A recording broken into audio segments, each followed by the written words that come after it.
पुण्यश्लोक छत्रपती श्री शिवाजी महाराज यांची प्रेरणा घेऊन शिशु प्रतिष्ठान हिंदुस्थान आज आम्ही इथे राज्य शासनाने जो विधेयक मंजूर केलेला आहे तो विधेयक आहे सर्व ह्या देशातील महिलांच्या बाबतीतला तो राज्यामध्ये आता लागू केलेला आहे। त्याला महामहिम राष्ट्रपतींनी आज मंजुरी देऊन तो 30 तारखेपासून आज लागू झालेला आहे।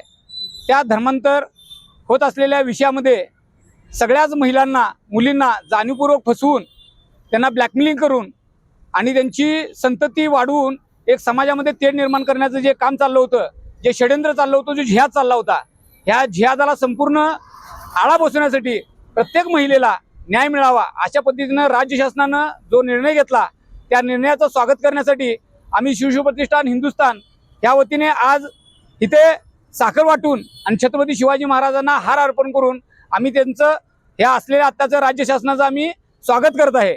अशा ठिकाणी ज्या ज्या मुलींच्यावर महिलांच्यावर जो त्यांच्यापासून येणारी जी आपत्ती आहेत त्यांना सुद्धा त्या धर्मामध्ये जायला लागत होतं। त्याच्यावर आळा घालून प्रत्येक पालकांना एक ताकद मिळालेली आहे आणि अशा ह्या ताकदीच्या आनंदामध्ये आम्ही सर्व हिंदुत्ववादी कार्यकर्ते सर्व संघटनाचे सांगलीत आणि अखंड महाराष्ट्रामध्ये असलेल्या ह्या राज्य सरकारचा आम्ही पाठिंबा देतो आणि ह्याचं स्वागत करतो।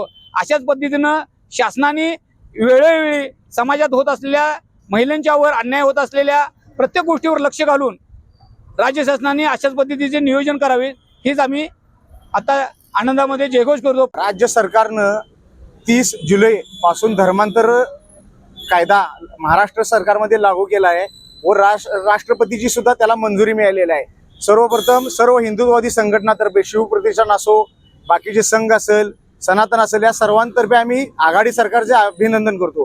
कारण ह्या कायदा लागू झाल्यामुळे महाराष्ट्रामध्ये आपल्या प्रचंड हिंदू मुलींचं जे लव जिहाद या विषयामध्ये धर्मांतर होत होतं, त्यामध्ये जे त्यांना वशीकरणाचा भाग होता, त्यांना फसवून बळजबरीने नेण्यात येत होतं, या सर्व ह्याच्यामुळं कुठेतरी आता पूर्ण हे थांबलेलं आहे।